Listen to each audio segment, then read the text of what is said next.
संवाद उपनिषद श्रृंखला में आज का विषय संप्रेषण और शब्द भाग 9। श्वास के ग्रहण काल में ए ध्वनि तथा निष्क्रमण काल में हे ध्वनि का अस्तित्व रहता है। बोध रूपी अनुस्वार से मिलाकर यही अहम बनता है। क्रिया एवं विचारों से बाहर निकलना ही ध्यान मार्ग को प्रशस्त करना है।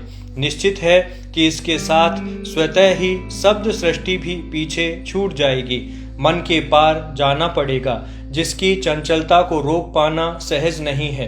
सभी ध्वनियां एवं श्वसन क्रिया को शांत करना पड़ता है, तब जाकर व्यक्ति भीतर की ओर मुंह करता है। सहज नहीं है। वैखरी शरीर अथवा अन्नमय कोश का अंग दिखाई पड़ती है। मध्यमा मन का धरातल है। दोनों ही मूल में बहिर्मुखी हैं। व्यक्ति को बाहरी विषयों से बांधे रखते हैं। इनका संबंध सूक्ष्म से भी रहता है, किंतु अहंकार सूक्ष्म को पकड़ने नहीं देता। उदाहरण के लिए, जब हम भोजन करने बैठते हैं तब शरीर कहता है कि कौन सी वस्तु या कौन सा व्यंजन शरीर की आवश्यकता नहीं है। कितने लोग इस आवाज को सुनकर उस व्यंजन को थाली से बाहर निकाल देते हैं। जब भी आप किसी अनजान व्यक्ति के पास बैठते हो तब शरीर के स्पंदन व्यक्ति के अच्छे बुरे होने की जानकारी देते हैं। क्या हम सुन पाते हैं? जाति और वर्ण परिवर्तन प्राकृतिक विकास का शाश्वत नियम है। समय की गति के साथ साथ यह अनवरत रूप से घटित होता रहता है। समय गुजरने के साथ ही मनुष्य, समाज और राष्ट्र सभी परिवर्तन के अधीन होते हैं। यदि हम संस्कृति, आस्था और धारणाओं में हुए परिवर्तन की मात्रा का आकलन करने का प्रयत्न करें तो हमें ज्ञात होगा कि उनमें इतना बदलाव हो चुका है कि अब उनमें मूल स्थान को खोजना भी कठिन होगा। इसका सबसे बड़ा उदाहरण भारत में प्रचलित जाति व्यवस्था है।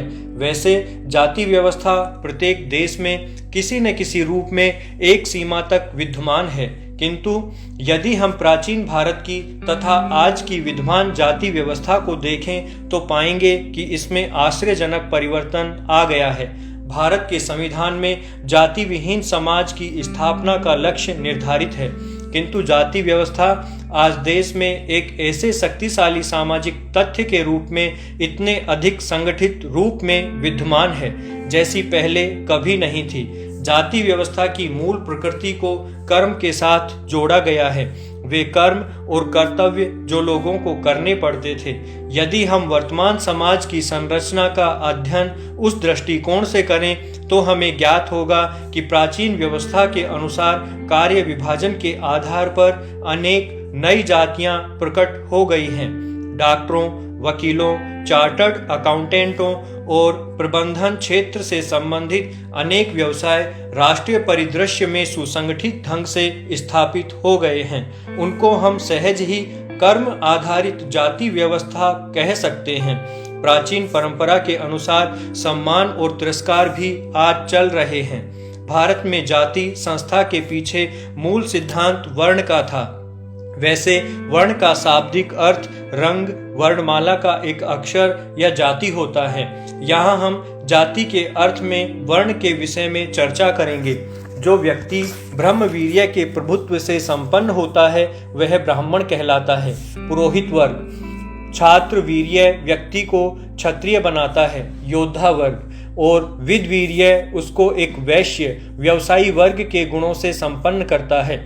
यद्यपि सभी वर्गों में ये तीनों ही प्रकार के वीर्य विद्यमान रहते हैं, किंतु इनमें से किसी एक वर्ण के लोगों में किसी एक प्रकार के वीर्य की प्रधानता होने तथा विशेष प्रकार के व्यवहार के नियम होने के कारण वे अन्य वर्णों से पृथक दिखाई देते हैं। वर्ण विभाजन की उपर्युक्त वैज्ञानिक पद्धति का अनुसरण विश्व भर में हो रहा है। विश्व के समस्त सजीव प्राणियों में और यहाँ तक कि जड़ वस्तुओं जैसे रत्नों, धातुओं के अलावा पशुओं, पक्षियों, नक्षत्रों, देवों, पितरों आदि में भी शास्त्र इस वर्ण विभाजन का बखान करते हैं। 4 वर्णों की इस भारतीय पद्धति का प्रादुर्भाव इसी वैज्ञानिक विभाजन के आधार पर हुआ था। विभिन्न देशों में इस वर्ण व्यवस्था ने भिन्न भिन्न रूप धारण कर लिए हैं। काम के आधार पर लोगों के विभिन्न वर्गों का विभाजन सभी देशों में विद्यमान है। उदाहरण स्वरूप वहाँ ऐसे लोग विद्यमान हैं जो केवल ज्ञान वृद्धि के क्षेत्र में काम करते हैं, वहाँ सैनिक हैं तो व्यापारी और श्रमिक भी हैं। कार्य की गुणवत्ता पर आधारित यह कार्य का विभाजन विभिन्न समाजों में मानव वर्णों की पहचान बन गया है। भारत में यह वर्ण व्यवस्था प्रारंभ में जन्म पर आधारित नहीं थी, अपितु व्यक्ति के व्यवसाय या वृत्ति पर आधारित थी। यद्यपि यही बाद में समय के साथ धीरे धीरे बदल गई और जाति व्यवस्था के रूप में स्थापित हो गई। प्राचीन भारतीय चिंतन के अनुसार मानव शरीर भी 4 वर्णों में विभाजित है। सिर का संबंध ज्ञान से है, जिसके साथ हमारी इंद्रियां और नाड़ी तंत्र जुड़ा हुआ है। गुणवत्ता की दृष्टि से इसके कार्य वे ही हैं जो एक ब्राह्मण के होते हैं। सीना और भुजाएं क्षत्रिय के गुणों की प्रतीक हैं। पेट जो संग्रह करता है और वितरण करता है, इसको वैश्य का प्रतिनिधि कहा जाता है। शरीर के निचले भाग को शूद्र की संज्ञा दी गई है। इस भाग का आधार इन अंगों के द्वारा किए जाने वाले कार्य ही हैं। नाद और शब्द, ध्वनि तरंगों की लयबद्धता को संगीत कहते हैं। संगीत में ही यह क्षमता है कि वह व्यक्ति को कुछ देर के लिए आत्मा से जोड़ देता है। अन्य सभी संबंध विस्मृत हो जाते हैं। अच्छा संगीत आत्मा को तरंगित कर देता है। ध्वनि को नाद कहते हैं। नाद ही बिंदु से उठकर अनुस्वार बनता हुआ शब्द रूप लेता है। वाक रूप सृष्टि करता है। परा से पश्यंती और मध्यमा होता हुआ वैखरी रूप में प्रकट होता है। वाक के 2 रूप होते हैं, एक अर्थवाक और दूसरा शब्दवाक। अर्थवाक को विज्ञान की भाषा में मैटर कहते हैं। शब्दवाक एनर्जी या ऊर्जा कहलाती है। सृष्टि में मैटर और एनर्जी के अतिरिक्त कुछ नहीं है। हम सब अर्थवाक हैं। ध्वनि की भावपूर्ण अभिव्यक्ति को ही संगीत कहा है। इसमें भगवान शंकर को नाद का स्वामी या लय अधिष्ठाता कहते हैं। शिव की शक्ति ध्वनि या शब्द बनती है।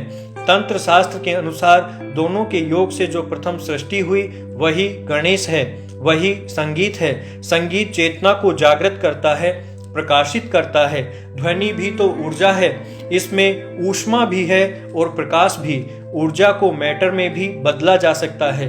मंत्र भी संगीत का कार्य करते हैं, इनमें भी लयबद्धता होती है। मंत्र भी अर्थ प्रयोजन सिद्ध करने के काम आते हैं। शब्द वाक है, संगीत में तरंगे हैं। शब्द संगीत के रूप में हमारे शरीर को तरंगित करते हैं।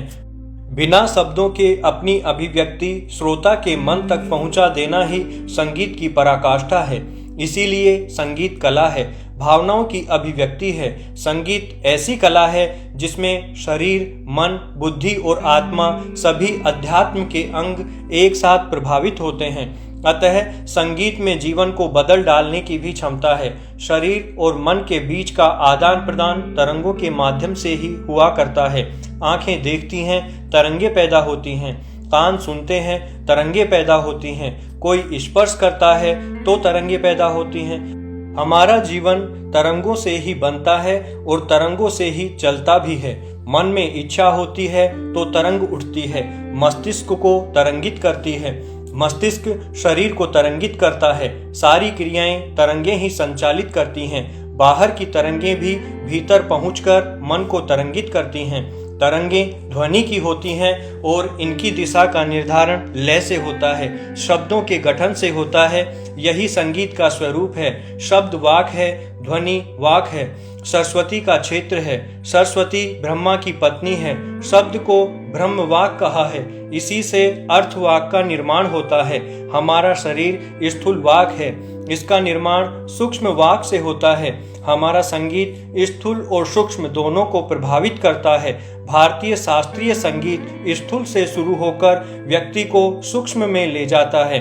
व्यक्ति कुछ समय के लिए स्वयं को भूल जाता है, संगीत के साथ एकाकार हो जाता है। भक्ति का अर्थ है एकाकार हो जाना, स्वयं को भूल जाना, समर्पित हो जाना।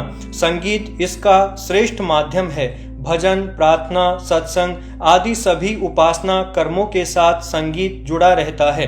भारतीय संगीत में निरंतरता है, इसका क्रम टूटता नहीं है बीच में। पश्चिम का संगीत ऐसा नहीं है, वह शरीर और बुद्धि को प्रभावित करता है। भारतीय संगीत मन और आत्मा को छूने वाला है।